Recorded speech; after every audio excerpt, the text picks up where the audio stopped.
Speaker, yesterday the Liberals voted against our Conservative motion to put 8-year-old Tory Stafford's killer, Terry Lynn McClintic, back behind bars. Also yesterday, though, Tory's father, Rodney Stafford, visited Ottawa and gave several media interviews in which he asked the Prime Minister to reverse the transfer of his daughter's killer. Will the Public Safety Minister and the Prime Minister listen to Tory's father and the outrage of Canadians and put McClintic back behind bars? Secretary to the Minister of Public Safety. The loss and pain that the family of Tory Stafford have suffered, it's heartbreaking, Mr. Speaker. Section 28 of the Corrections Act says that inmate placement decisions must be made by correctional services. Parliament decided that this power does not belong to a minister.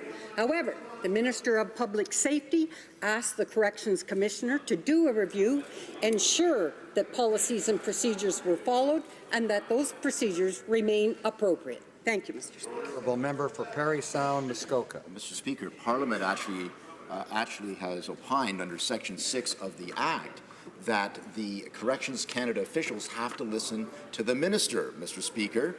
Before, under the Conservatives, Tory Stafford's killer was behind bars. Under the Liberals, she was moved to a healing lodge. And yesterday, Rodney Stafford, the father of Tory, made an impassioned plea to the Prime Minister to put his daughter's killer back behind bars. He said, I want to see if I could kind of touch him a little. It's not about politics. Will the honourable members listen to Tory's father immediately and put Terry Lynn McClintic back behind? Honourable Parliamentary Secretary. Thank you, Mr. Speaker. We do understand the loss and pain that Tory Stafford's family has gone through all these years.